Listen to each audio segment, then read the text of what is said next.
Hey everyone, Jennifer Lee Chan here from NBC Sports Bay Area, and Eddy Piñeiro is back. The 49ers today on Tuesday released Matt Gay, kicker who stepped in for Eddy for the last two games.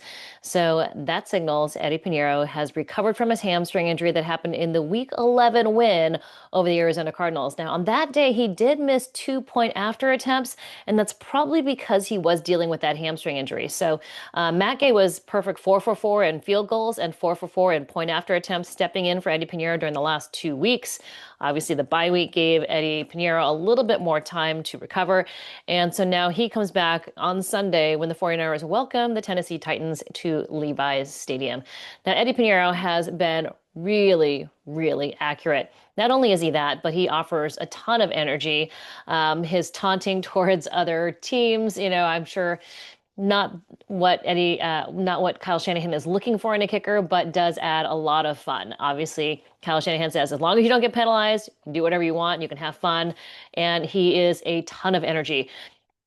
He is, excuse me, he is Claire Kittle's favorite player on the team, is what George has said. So obviously she's very close to George and Kyle and, Christian McCaffrey. That group is very tight. But Claire Kittle says that Eddy Piñeiro is one of her favorites. So Eddy Piñeiro got signed with the 49ers just prior to week 2 after the team released uh, Jake Moody, who is now with the Washington Commanders, and Deebo Samuel, which is just bizarre to me. It's weird how this whole game works. But Eddy Piñeiro has made all 22 of his field goal attempts, including 6 from 50 yards and back. Now, it was apparent that Kyle Shanahan did not believe Matt Gay could be that accurate from 50 yards out. So a lot of times they would go for it on fourth down instead of trying to kick a field goal.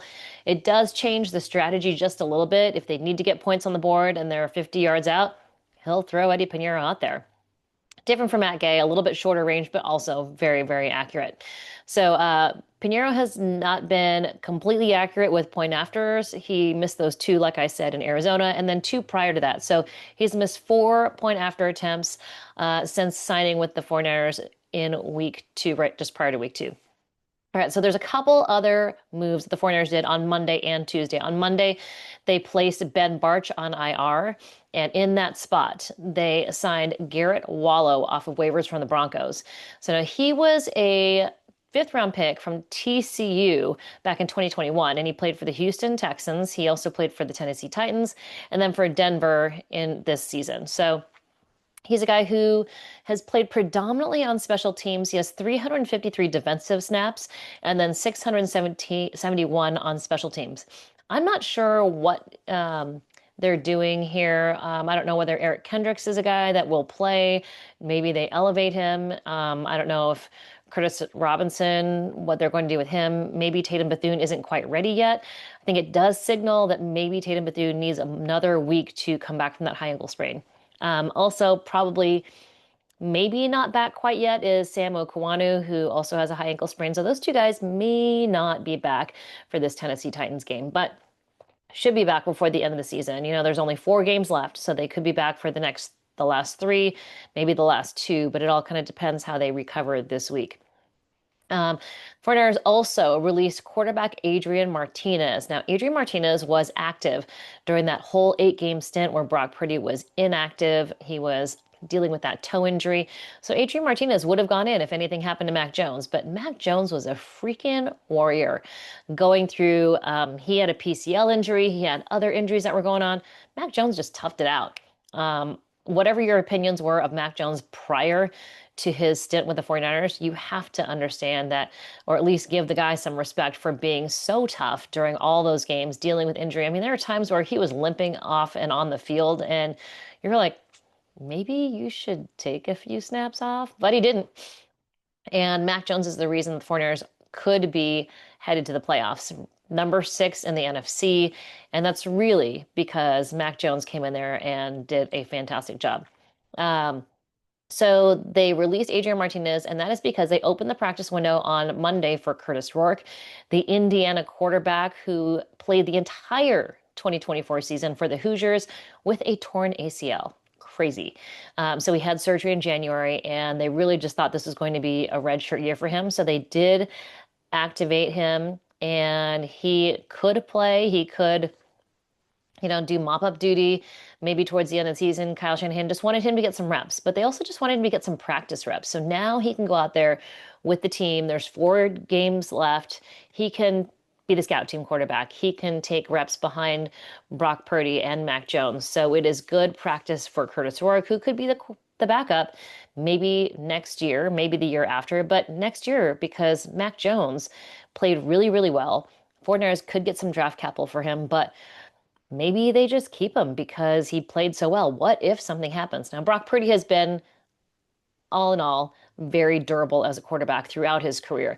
So maybe they don't need him, maybe they do. But Mac Jones probably could fetch a decent trade package. So that may be what they do, which is why they also wanted to give Kurtis Rourke some scout team reps and some practice squad reps. So they also signed wide receiver Jauan Baker to the practice squad. He attended Alabama for 2 years and then transferred to the University of Central Florida after 2 seasons. He appeared in 46 games, 25 starts. He caught 117 catches for 2,051 yards and 13 touchdowns. I think almost 18-yard per catch average. Pretty good. Excuse me. All right. So Ben Barch, like I said, is going to injured reserve, but I think the big news of the day, Eddy Piñeiro is back. He'll be back on the field week 15 at Levi Stadium. Eddy De Niro Piñeiro will be back. That's the big news of the day. And, not that they had a drop off, but I think it does play into how Kyle Shanahan can scheme up strategically how he plays the offense. So we'll see. Alexa, stop. I had a little alarm just to make sure I was getting ready for what I have to do later today. So sorry for the interruption, but that is all I have to say, really. So Eddy Piñeiro back, Ben Barch goes on IR, and Kurtis Rourke, we'll get to see him a little bit at practice. So heading to practice tomorrow, Wednesday. They did have a bonus practice on Monday. I did not go. I was traveling back from Germany, which was fantastic. Highly recommend all the time to travel and get out and see other cultures. But Jauan Jennings, I think, is the only news on that day saying, hey, what I said wasn't that bad. And he knows what he said. And, toughen up, Buttercup. I think that's what Jauan Jennings was saying. And also, come on. Obviously, whatever Jauan Jennings is doing is working because it's getting under guys' skin. And that is affecting how they play on the field. And that's all what it's for. So, I don't know. I just think Jauan Jennings is doing what he does, and he's always done that. And I don't think he's going to stop. And, he's like, I have limits to what I'm going to say. I'm not going to talk about killing anybody. So he's like, yeah, it's Jauan Jennings. Yeah. I think whatever is said once the game clock starts, come on. He's not being that serious. And if you're thinking he's serious, you got to play to a higher level mentally. All right. Talk to you guys soon. Wednesday after practice. Bye.